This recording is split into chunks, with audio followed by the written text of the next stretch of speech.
Welcome to another edition of Tech Fireside Chats with your host, Joel Martin. Take it away, Joel.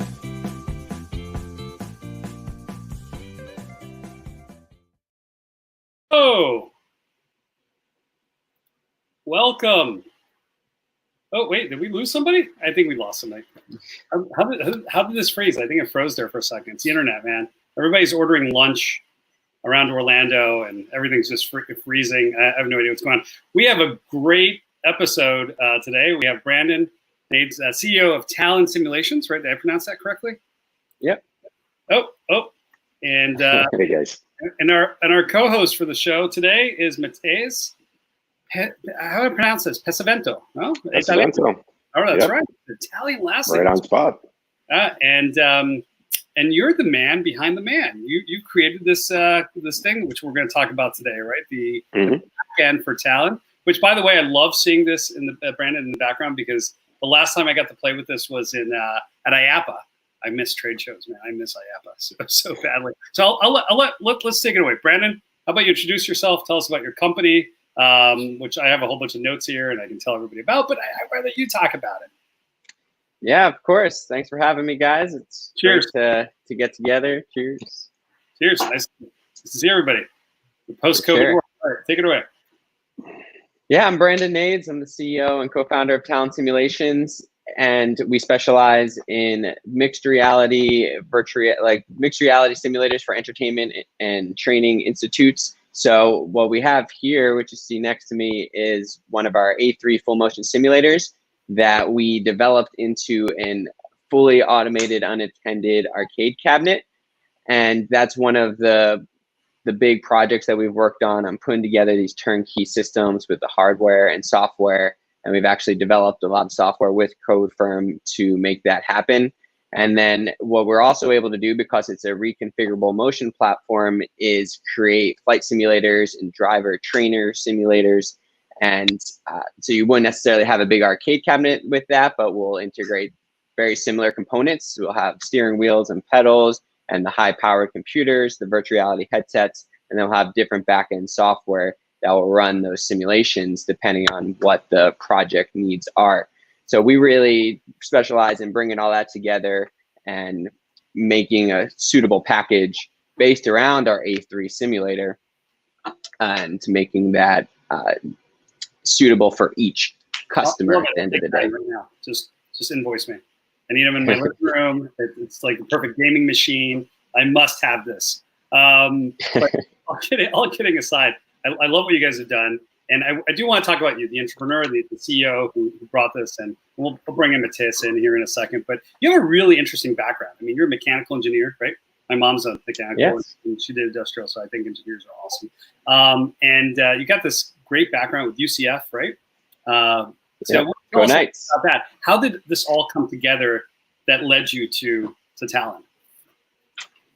Yeah, it's a really fun story. It's really just about following your passion, and you never want to start a company related to something you're not passionate about. And I was always very into amusement parks and roller coasters, and that was what made me go and study mechanical engineering, because I wanted to design and build roller coasters. So I actually moved from Philadelphia down to Orlando to study engineering at UCF, and I try to get involved with the industry because we had Universal and Disney here.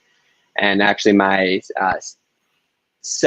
my second and third year of college, I got an internship at Universal. I actually started as a ride attendant there on the Hulk, and was able to work my way up from there. Was Captain America? Was that you? No, I was a gamma technician, so I had the really cool yellow jumpsuits. Gamma rays, man. They can make your head really big. They can make you into She-Hulk or Hulk. So exactly. Are you a Marvel guy after working at Universal? You know, that was really strange. I gotta say, more DC. Oh, Warner. Especially, it's funny too. Like around the same time, it was actually a couple years before that, but Disney bought Marvel and let them keep the Hulk and Spider-Man ride theme there. I don't know what that. west of the Mississippi is where they own the rights right now. I think that's going to be interesting to see what happens in, I think, like 5 years when do they extend that? Do they not? Because they're building Marvel Land in California right now, right? We're sorry, Mateus, we're getting off topic. I see him. All good. Continue. But this is a very look, hey, Mug, data geek. We're in video games, fun stuff, and of course, video games and simulations, VR, AR, emerging technology. That's what we're trying to build here, and this fits right in. So sorry to get off topic into comics, and parks, right? It's all related. You might have to redesign your games in a few years to comply with the House of the Mouse, right? I mean, because Universal is changing. Anyways, off topic. So you started at Universal, but you also did the Space Alliance, right? You worked with the Global Space Alliance? Yeah, so that was my first internship, actually. My brother was always into space, and so I had that interest there, and he always wanted to work for NASA, and he gets to live his dream now every day building tools that the astronauts use in space. And so he inspired me to just find an internship wherever I can, and I was still applying for the Universal one, but I got the one at United Space Alliance first, which was working on decommissioning the space shuttles for display in museums. And it was so cool. Yeah, it was sad. It was definitely sad, and especially working with the people. We were the last interns. How many times did you watch the movie Space Camp? You don't have to answer that. That's a trick question. Yeah, I mean, you have any questions here? I mean, this does not work. This is just an interview. Mm-hmm. Okay, for sure. That was his question. Yeah. So moving on. So when did you start Talon? Exactly. Like, when did you say, you know what, I'm doing this. This is the year. That's it. We're mortgaging the house and my parents' house and everything else. Well, it was so I was working at Universal, and I was working on all of their large scale simulator attractions. And actually one of my first projects was to develop a virtual reality headset in partnership with the Orlando Science Center for their big Virtue Sphere, which is a big hamster ball attraction. And that was right before the Oculus Rift hit Kickstarter in 2013, which was the largest Kickstarter campaign that funded the new generation of virtual reality headsets that eventually got bought by Facebook. Wow. And it was right before that. So I was like, this technology is going to be revolutionary. I mean, especially with what was just on the market a few months ago when I was building our own virtual reality headset. And it was really showing that we could provide universal style attractions, but to entertainment centers that are on a way different level. So we were in our last year of at the amusement expo show, the one that was in Vegas before. We did. We were there, not this last one in New Orleans in March, but last year in March in Vegas. Okay, I was there. Okay, all right, that makes sense. I was walking around, and before that, we lost Mateus. Oh, technical difficulties. Where is he? I'm telling you, people are ordering. It's Grubhub. They're killing the connection here. This is bad. Like I have fiber optic running through this house through Spectrum, like 500 up or down or a gig or something like that, and it's unbelievable how much the Wi-Fi goes out. It really is. Yeah. And I think you're right. I think it's because everybody's ordering lunch and it's just that time. All the e-scooters are eating up the bandwidth in downtown. It's either that or my daughter is probably walking around yanking on the Ethernet cord and pulling everything out. So it's got to be one or the other right now. You know, it's not that bad. It could be worse. She could be hitting play on Frozen on Disney Plus in every single room. Like in 5 rooms. We're not there yet, man. I haven't seen Frozen, and I don't know if I plan on to, just because it's gonna be it's gonna be sucked into that, and everything's gonna be a Frozen world from that point on. It's like the Borg. It's inevitable. You know, resistance. Yeah, I know. I'm sorry, buddy. It's coming. It's coming. So I do recognize the machine. I saw you at the Amusement Expo in Vegas, right? Which I love that show. It was concurrent with Digital Signage Expo. They were going on at the same time. And I was sneaking in between both. I love doing that. I would go from one show to the other. Actually, my record is 4 shows in one day in Vegas. Wow. You do that in Orlando. But I think it was one year I had a nightclub and bar show, Pizza Expo. We had a travel show at the same time, and then Digital Signage Expo. It was all going on. It was amazing. But yeah, I remember swinging by. And you guys, again, not just, I mean, you did something with Dave & Buster's. I'm jumping ahead maybe a little bit, right? We want to talk about that? Can we legally talk about that? I'm sorry. Did I cross the line? No, so we can talk not about a lot of details, but before I get into that, let me slightly transition into it by talking about our senior design project at UCF. Okay, So start there. that was when we decided to, instead of taking a university sponsored project and doing something that was, I don't know, related to thermodynamics or fluid mechanics, something that really didn't interest me at all. I saw someone that created a team to build a flight simulator with the new Oculus Rift headset. And so we ended up doing that for our final project. And we got a great recognition from UCF and industry that came to our final showcase.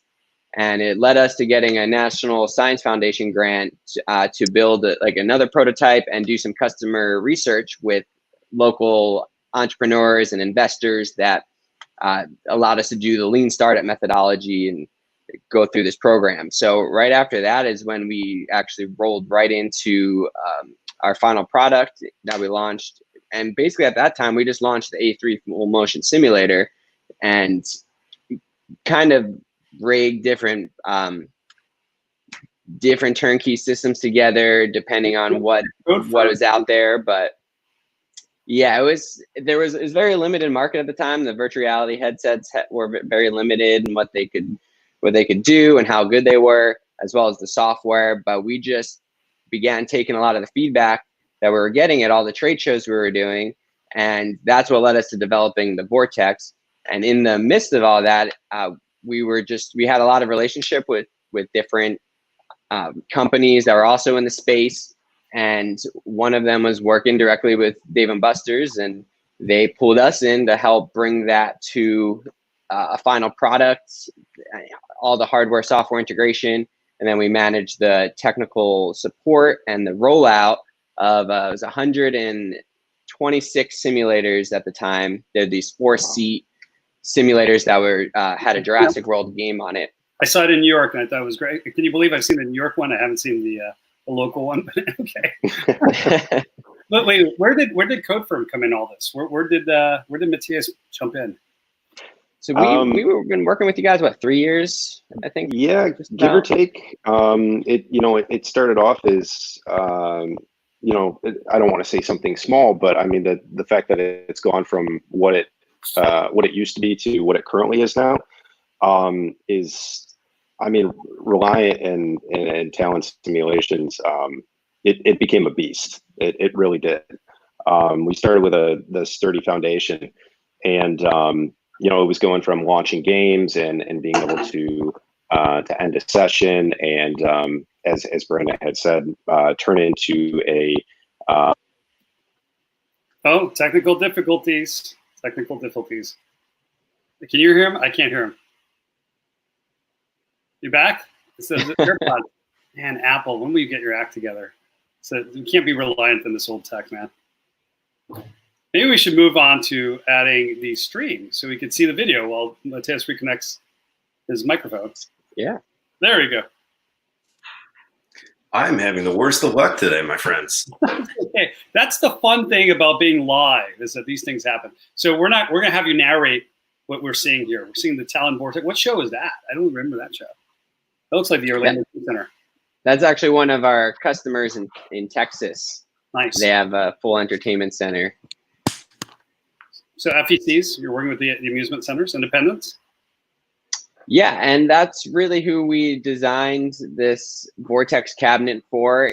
And whether it's an arcade, a full entertainment center with a variety of attractions, we've now are putting the final touches on our credit card integration. So it really can be a standalone mall attraction where you just go up, and we're calling it a virtual reality vending machine. Swipe your credit card, put on the headset, it walks you through everything, cleaning it and the proper use of it. And you see the menu essentially and pick your attraction. We have the 4 different games, but each game has a few different levels and things like that. So we have 16 roller coasters and 32 racing experiences. Oh, so wow. There's over 40 different experiences you can actually do on the whole thing. Was that embedded? Is that the card that I just saw there? The inner card for the swipe? Yep. Yeah. Which one was that? Mhm. Yep. Another Oh, yeah, feature right with the inner card for the embed. The other thing is that we end up doing with them that it takes inner card, and it also takes the credit card, which is what we're working on right now, and also integrated the free play mode. So if it goes into I don't want to say like a mom and pop, but a single owner without a franchise that has like a VR studio arcade system at their own location, they're able to charge either per head as they walk in and put everything on free play mode, or if they have kids' birthday parties and stuff like that. So the kids can just jump in and out. And that toggle switch is customizable to go from the inner card to the free play to the credit card instantly, just through the back end. So, it really is, as Brandon said, it's, if like one of the best unmanned arcade cabinet that's out there, meaning there's no personnel that needs to assist in any way, shape, or form, which is what I think makes it most unique.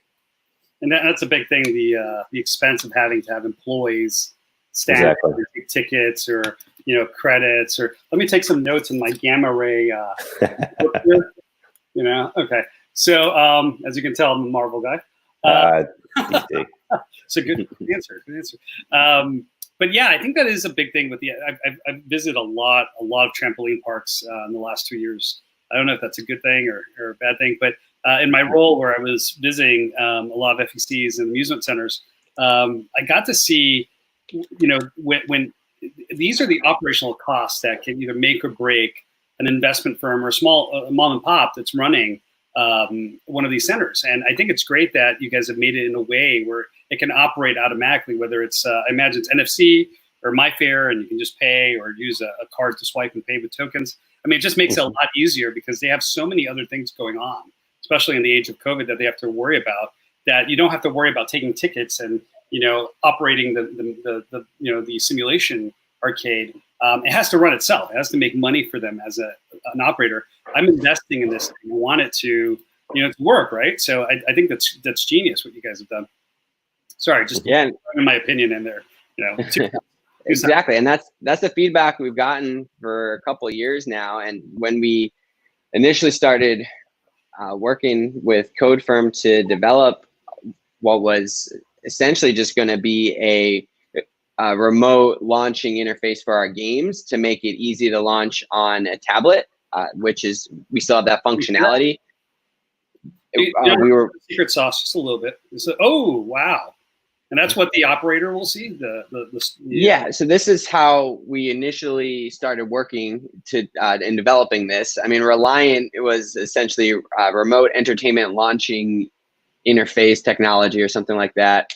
And we always knew that we wanted to get to a unattended space. And one great thing with working with you guys was that everything was changing every month. So as soon as we sold more simulators, our customers had different requests, and the next month development changed in priorities, and then same with the next month and the next month.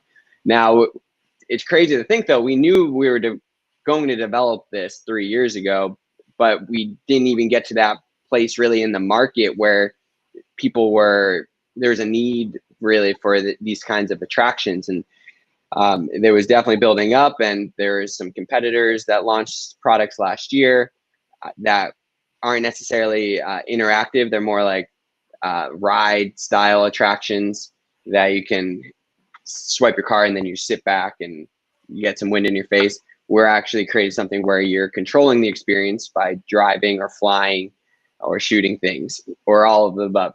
So it's one of the big things that sets us apart. And it's just, so based on that feedback, we developed what we needed to. We were developing credit card integration in time for IAPA until we sold some simulators and they needed the intercard. So we swapped to doing intercard, and then we got back to the credit cards once that was all done. So there's a lot of different softwares communicating here, and you guys did a great job just making sure that we have a robust and reliable platform that thank you. That definitely it's always nice to hear that. And one of the other cool things that we did is, like you said, like we started with almost like a base platform. And it got to the point that Brandon explained that, every month it was something different, or a new client needed something more. So we kind of sat back and we're like, you know what, we're changing this, and this client needs this needs this. Reliant's at the point now where it's almost 100% dynamic, which means it's not it is an out of the box system, but it's not a, here's Reliant, put it in and you're good to go. This thing is fully customizable. So it works with multiple industries and multiple different clients. And we built it so that, you can change how much that you want to charge per race, or if you want to add new games and stuff like that. So there were a lot of change orders from month to month, especially working with Jordan. If he ever comes on, he's the type of person that, he'll give you 7 tasks one day and tomorrow there are 19 more. So we got to the point where, we sat back and we're like, let's make everything dynamic. Let's make one centralized dashboard that allows you to update the entire system. And I think that's what really sets it apart, is the customizable aspect of this. And the other one last thing that I wanted to touch on, one of the biggest features, and I guess would be like one of the biggest hurdles that we ended up accomplishing with Talon, was the ability to add multiplayer racing. So like that. Okay. Yeah. Yeah. Come on, who doesn't have a memory of Mario Kart or a game? The fun is playing with friends, right? Exactly. And, you can do the single, but we were able to set up multiple servers that connect to one another. So the hurdle was being able to launch. Wait, we have a screen here. We're watching the is this a multiplayer? Yes, he can go into Assetto Corsa and show the multiplayer with all the races and everything. Nice. There's a lot of different cars, a lot of different tracks, and it's as simple as that. You join, you pick your car and you join the session. Now, if there's 2 talent chairs sitting next to each other, or 3 or 4 or 5, I mean, this can go, I think, all the way up to 16 players. You can jump in and you can play your buddy racing, sitting right next to him, which is really cool. And, multiplayer, it's whatever. But the biggest hurdle was being able to actually launch a session and end a session from different units of the talent share and get everybody synced in together, and being able to race in the same game at the same time and record, who's in first, who's in second, and who's on third, like that. It's all the joke. it's all about engaging the public, and I love it in the sense that what's the limit right now for how many people can join in? 8 as of right now. We have the ability to scale up between 16 and 32. So I mean, that's my idea, is to go and buy a movie theater, with all those seats, just gut the whole thing, put a giant screen on the wall, like they already have, and do the leaderboards and a giant video up there, and put talent chairs in the entire room, and just have actually 50 people racing. 100% correct. Mateus, you are on the money, because that is the future. So at CinemaCon, at Show East, which another trade show that I go to, the big conversation has been, especially now, there's a couple things hitting COVID, and I want to talk. Brandon, you have a good video about how you're disinfecting the systems. I want to share that with the viewers, because we're running low on time before. But let me get back to that. Mateus, you're on the money. CinemaCon, everybody's talking about how to make movie theaters profitable. Okay, and they're turning to esports. And a lot of them, before COVID, Monday through Friday, they're trying to find ways to make money, right? So I think in the post-COVID world, movie theaters, shopping centers, this is the type of thing that they were talking about at National Retail Federation last year when I went. How do you bring people back to do something they can't do in their living rooms? And Talent is that type of thing. It's the thing where I'm a small investor. I own 10 trampoline parks or 20 trampoline parks. I want to bring something that's going to be cutting edge that I can keep updating, that's going to have new games, that's going to keep people excited. Yes, it has DoD applications, it's got training applications, it's got private enterprise applications, for training, truck driving, whatever, right? But let's be honest, the people that are going to be buying this in bulk are the people that own amusement centers around the world, right?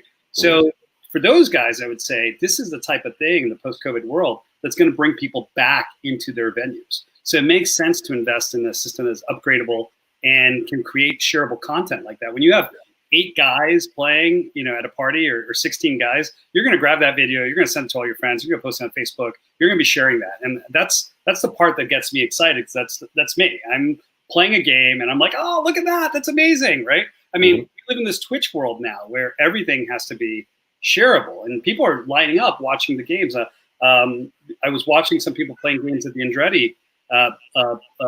They had a crowd at Andretti watching people play the games. And I think that's the thing. Everybody can become a video game superstar now because people are enjoying watching other people play. So anyways, sorry, I'm a fan. I was a fan before I even started talking to you guys, and I didn't even know. I was just walking at IAPA or Amusement Expo, and it's weird how the universe brought me here so I could see this. Brandon, can you share that video, the COVID disinfection video? Because I think it's great. I actually thought that was a smart move and something that's good for the industry to show. Look, this thing can be cleaned. It can be wiped. It's easy to get it ready. I thought that was a really good video on LinkedIn. There you go. Super easy. I mean, yes, it does require somebody to do it, but it doesn't take much, Yeah. No, so this actually we all did our part plays. to do it. You wouldn't need somebody else to do it either. But yeah. This plays on the TV when no one's using it, and so it will show them and train them how to use everything properly before they sit down, and it does keep it so you don't need an attendant. At this point in time, for our locations that are operating, we do recommend having someone overseeing them, but you really don't need one person per simulator. You need one person for 8 simulators, and that really keeps it profitable still.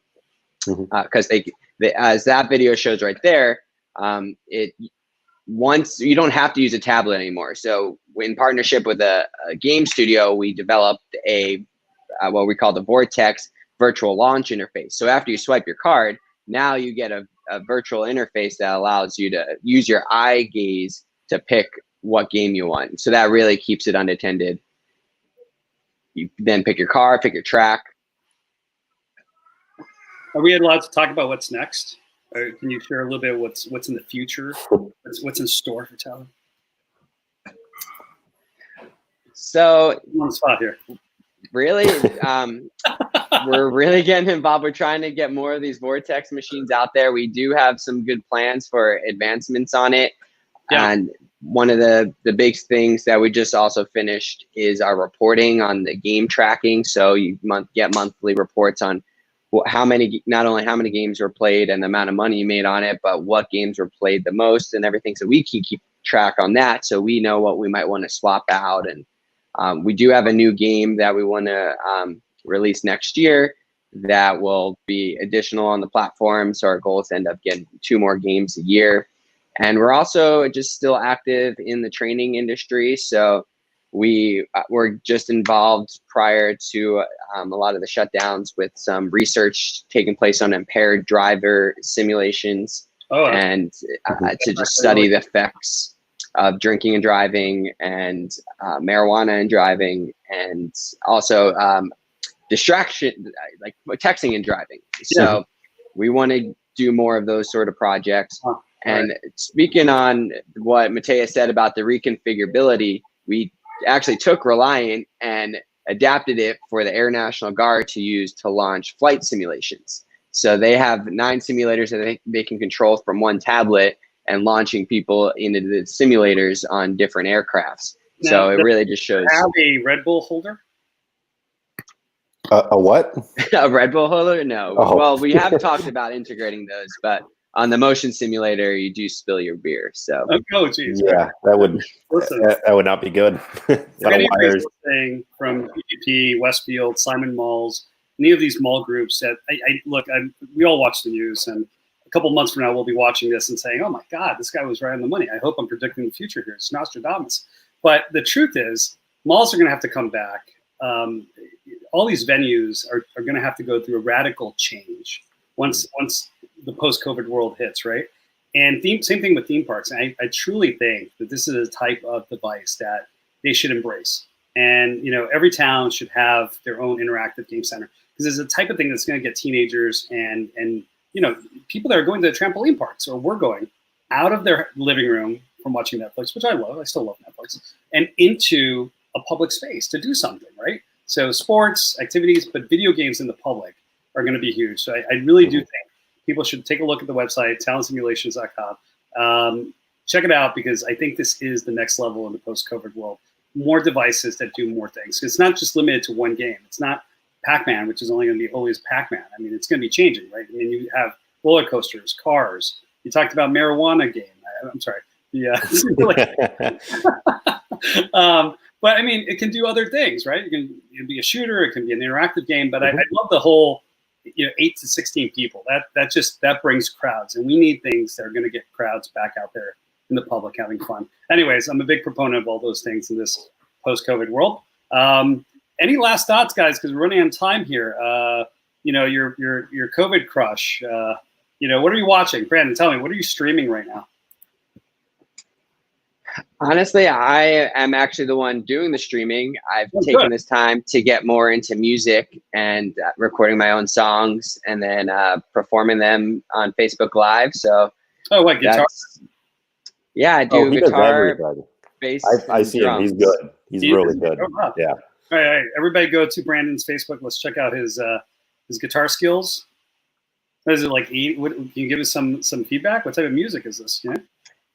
Yeah, it's like instrumental rock music. I mean, I like to think of it sort of like Pearl Jam without Eddie Vedder, because I don't sing. So, I mean, I've been inspired by them and Chili Peppers, and a lot of like hard rock and stuff like that. So that comes out in my guitar solos.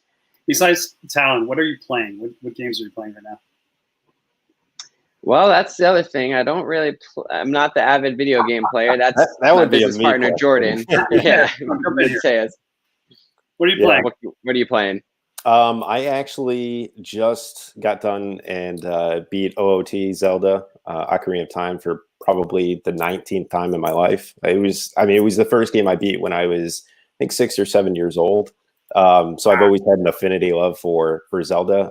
But other than that, currently Nair Automaton. It's kind of like a JRPG. And then other than that, as Brandon said, that I do play with his other co-founder, Jordan. We'll play Call of Duty every now and then. So a little bit of everything, some FPS, some RPG. I'm sorry? That's a family game. That's fun. Oh yeah, for sure. I make sure my daughter's out of the room if I'm shooting anything, or it's a little violent, but yeah, it's fun. It's a good time. Good stuff. Well, I want to congratulate you, Brandon, with your success. I've seen you at the Amusement Expo, at IAPA. I mean, at the Dave & Buster's. So this is great, man, to see the faces behind the creation that thousands of people are getting to use every day. It'll be great to have this call, this conversation again in a few months to see what's happening with Talon as we emerge from the post-COVID world. But any last thoughts besides streaming? Anybody reading anything? What's new? Our listeners want to hear something. Best new app, best new show or book that you've read. Spend time with your family. There you go. Yeah, right. I just finished Tools of Titans by Tim Ferriss. Interesting. I've been inspired by him for a while now, since the 4-Hour Work Week, and he's got an awesome podcast. And so he deconstructed his podcast and took all of the habits and tools that a lot of successful people in all sorts of fields use every day and that kind of thing. So it's definitely inspirational, and I definitely recommend checking anything out by Tim Ferriss. Good recommendation. Yeah. Matthias, any last thoughts? Yeah, just spend time with your family, man. Really. I mean, working in tech, as everybody knows that works in tech or is a coder, you spend hours on end sitting at a desk coding. You spend hours up at night. I was blessed and fortunate enough to be able to stay home and be with my wife and my daughter. I actually get to see my daughter grow up every single day. So if you get your stuff done, spend time with the people that you're with. Honestly, it's consider yourself blessed. Wow. Well, thank you guys, gentlemen, 2 leaders in the industry. And we love seeing this game playing in the background over here on the right. It looks great. If you haven't had a chance to see one, you will see one soon. And thank you, Brandon, for your time today. Mateus, gentlemen. Thank you. Thanks for watching, and join us next week on Tech Fireside Chats.